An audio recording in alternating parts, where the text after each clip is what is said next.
మా యొక్క ఆర్థిక బలంగా మేము కష్టపడి అప్పు తీర్చుకొని గంగాప్రసాద్తో మాట్లాడుకొని ఖర్చు చేసినటువంటి అమౌంట్ ఎంతని గంగాప్రసాద్ సార్ తెలుసు, చంద్రబాబు సార్ గారు తెలుసు, లోకేష్ గారు తెలుసు.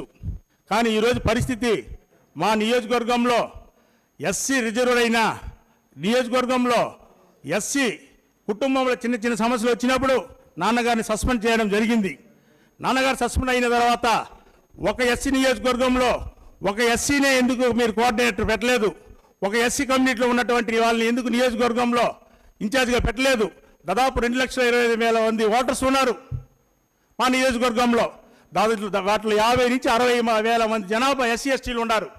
మా దళితుల కాన్స్టిట్యున్సీలో ఎందుకు మీరు చంద్రబాబు గారు, లోకేష్ గారు మీరు ఎందుకు మా ఎస్సీ నియోజకవర్గంలో ఎస్సీ కమ్యూనిటీని పెట్టలేదని కూడా ఈ సందర్భంగా లోకేష్ అన్న గారికి, చంద్రబాబు సార్ గారికి తెలియజేసుకుంటూ, మా నాన్నగారికి హార్ట్ పేషెంట్, అందువలన నేను ఏం చెప్తున్నానంటే మీరు దోచుకున్నా ఏమైనా చేసుకోండి, మేము పెట్టినటువంటి ఖర్చుల్ని గౌరవంగా వచ్చే గురువారం లోపల గంగాప్రసాద్ దగ్గర చేర్చండి. మేము అప్పు తీసుకొని ఇల్లు అమ్మి మా అందరికీ మాకు ఖర్చు చేసినటువంటి సహాయం చేసినటువంటి అందరికీ అప్పు తీస్తాము.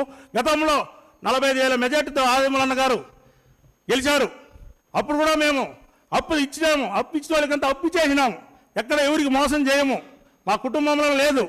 ఈరోజు కూడా ఏం చెప్తున్నానంటే చంద్రబాబు సార్ గారికి, లోకేష్ అన్న గారికి ఒకే ఒక విషయం చెప్తున్నాను.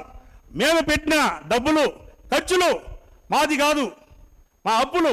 దాన్ని తీసుకొని వచ్చి మీరు ఒక వారం లోపల గంగాప్రసాద్ సార్ దగ్గర మీరు జమ చేస్తే ఎమ్మెల్యే పదవి కూడా రాజీనామా చేస్తామని ఈ సందర్భంగా తెలియజేసుకుంటున్నాను.